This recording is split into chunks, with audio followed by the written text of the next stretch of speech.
It's the Gear Tester here, and welcome to Range Report 2 on the Smith & Wesson Model 63.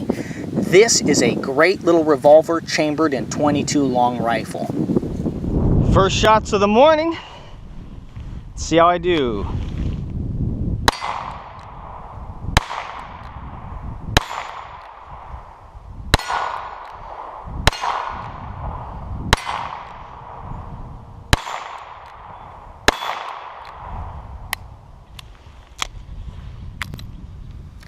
In this range report, I'm going to be focusing almost exclusively on the Smith & Wesson Model 63's double action feature. What that means is instead of firing this gun with the hammer cocked in a single action mode, where it has a very light trigger pull, I'm going to be firing this gun with a double action trigger pull, where I just grip the trigger and pull it all the way to the rear without cocking the hammer. The reason I'm doing that is because I sometimes carry revolvers in a wilderness situation for defense against four-legged predators.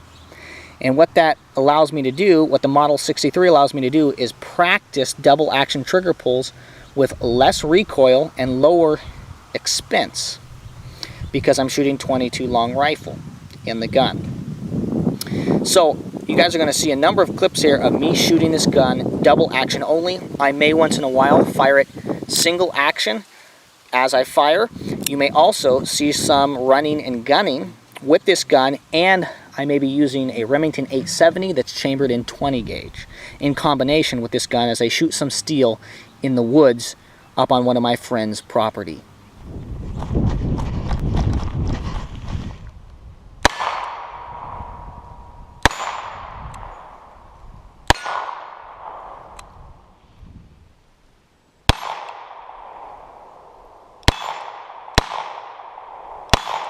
Double action, Model 63.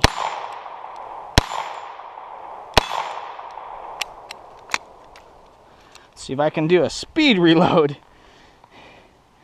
Some tough quick strips would be nice. I forgot them today.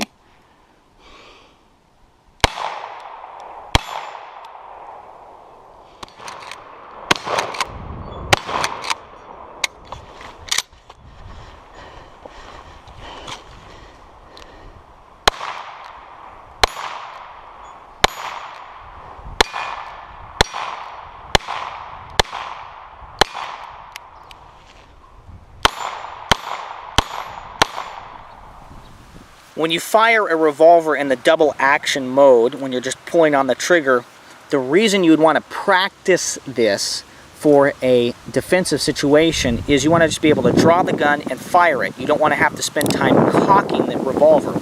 Although cocking the hammer I find makes me more reliable with many revolvers, what I want to do is be able to just draw and shoot and pull the trigger rather than wasting time cocking that. It may also mean that if I draw the gun and then decide not to shoot, once I've cocked the hammer back, it becomes a harder proposition, especially if your blood is pumping and you've got a lot of adrenaline going through, surging through your veins. It's pretty hard then to decock the hammer, and you might accidentally discharge the firearm when you didn't want to. And that's something I want to avoid. Whether I've encountered a two-legged predator or whether a four-legged predator, I don't want to accidentally discharge my gun. So it's a much smarter way of practicing the revolver to shoot it double action only so that you can just draw the gun and fire. The other reality is that some revolvers don't have the single action feature. They've bobbed the hammer and covered it, or it's just never designed to have an exposed hammer.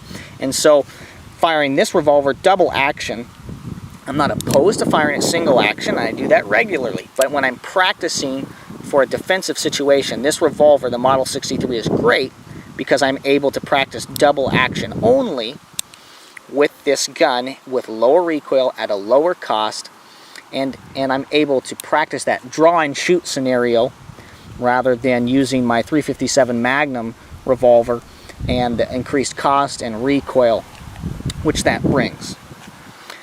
As a woods gun, as a backpacking gun, as a camping gun, I don't think you can beat the Model 63. In fact, I recently carried it with me on a car camping / backpacking trip. We hiked a little ways in once we parked our car. And this was an excellent little gun to have on my hip in the woods. One of my friends had a .357 Magnum, and we were hiking together and our families were spending time together. So he was kind of covering the heavier artillery, but this is a great gun. You got the 8 rounds of 22 long rifle in it, and it just allowed me to be able to respond to a negative situation and be able to do things like plinking if the opportunity arose relatively inexpensively, with not a lot of recoil and not a lot of extra noise and not a lot of extra over penetration because of the 22 long rifle. So the Model 63 is really my favorite 22 long rifle revolver, and actually my favorite 22 long rifle handgun, whether that's semi-automatic or revolver, that I've ever shot. It's just small at 26 ounces. It's very compact. With the right holster, it just disappears. I don't even know it's on me, and it's been ultimately reliable. I haven't had any problems with this gun. Extremely reliable. I love that fiber optic front sight. Helps me really keep that front sight on target. I continue to enjoy shooting the Smith & Wesson Model 63. Thank you very much for your views and your subscriptions. If you like this video, subscribe to my channel because more range reports are in the works. More range reports will continue to be uploaded on my channel, reviewing other guns, handguns, revolvers, shotguns, tactical carbines. Those reviews are coming up. Thank you very much for your views and your subscriptions. My goal here at the TheGearTester YouTube channel is to produce quality video reviews on shooting, camping, and survival gear. The Smith & Wesson Model 63 comes highly recommended from me, the TheGearTester. This is the TheGearTester signing off.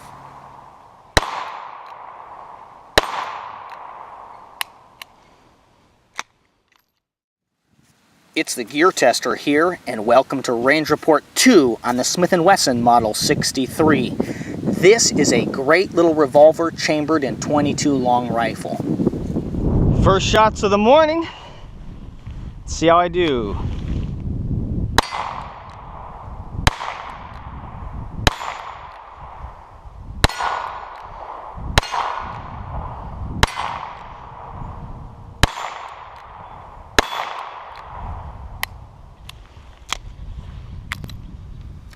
In this range report, I'm going to be focusing almost exclusively on the Smith & Wesson Model 63.